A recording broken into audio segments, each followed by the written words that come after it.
وصول بعثة فريق الوداد الرياضي. كنشوفوا على الصورة سعد الدريب، فريق الوداد الرياضي.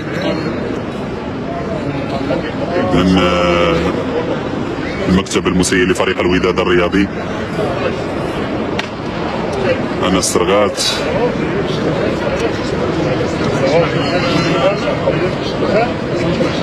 من سعد الدريب على الصورة، طلال. دائما الابتسامة على محيي اللاعبين. جمال شنوف اللي سبق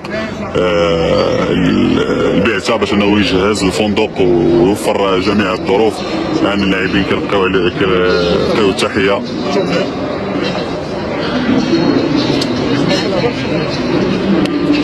دائما على الصورة. في اثناء وصول بعثة الفريق الاحمر لمطار جوهانسبورغ قبل التوجه لبريتوريا، مدينة بريتوريا.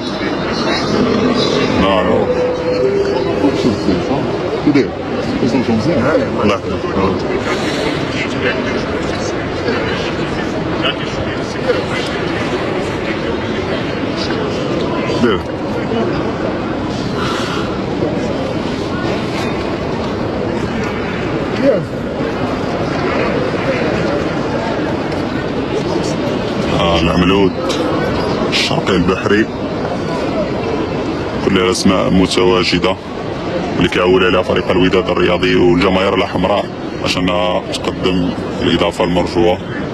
مرباح كداير شبكه مرباح ايضا حاضر.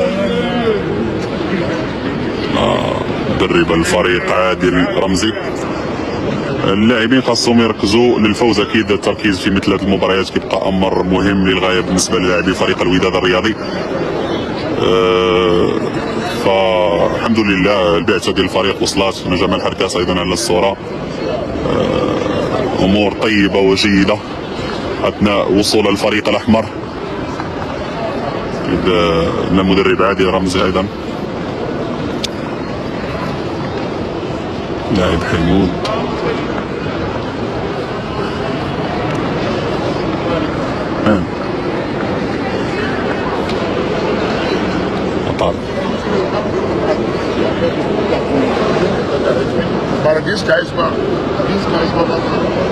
إذن مشاهدينا الكرام، وصول بعثة فريق الوداد الرياضي إلى مطار جوهانسبورغ بعد رحلة دامت تقريبا 12 ساعة. رحلة ما كانش سهلة على اللاعبين. كتنتظر مباراة مهمة. اكيد للتذكير فريق الوداد الرياضي غيخوض اليوم حصة تدريبية من اجل ازالة العياء. جميع اللاعبين حضروا.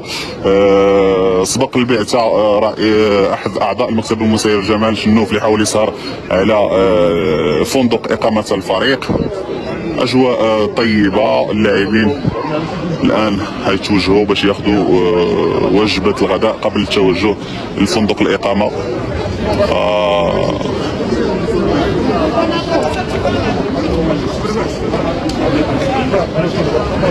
حاولوا دائما قربكم من الصورة.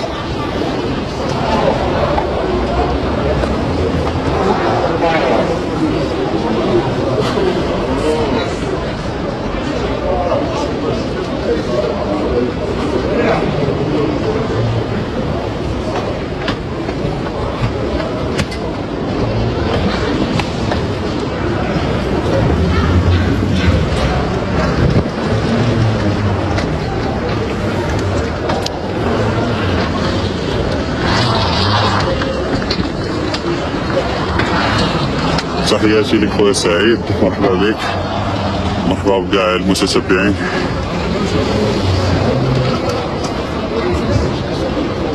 طبيب الفريق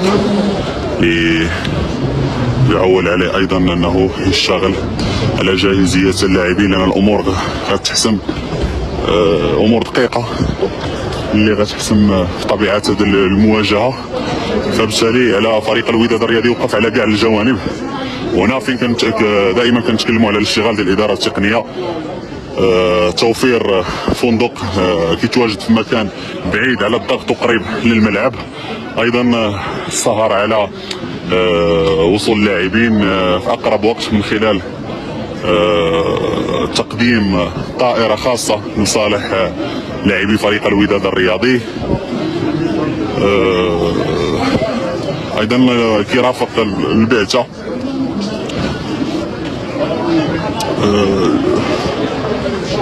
جوج ديال لي شاف كوزيني باش يصاروح حتى على الوجبات ديال الفريق الاحمر. فبالتالي دي امور دقيقه اللي ما كتبانش للمتتبعين، كنحاولوا نقربكم منها الى جانب بطبيعه الحال الاشتغال على الجانب الذهني والبدني من خلال مجموعه من الحصص التدريبيه قبل المواجهه للمرتقبه ان شاء الله يوم الاحد على ملعب لوسوس فيرسفيل، وكنتمناو ان شاء الله انها تهدي اللقب الاول للنسخه الاولى من الدوري الافريقي. كان معكم سفيان الرافعي مباشره من مطار جوهانسبرغ جنوب افريقيا. غنبقاو دائما معكم على تواصل، ونحاولوا اننا ننقلوا لكم ايضا الفندق ديال اقامه فريق الوداد الرياضي.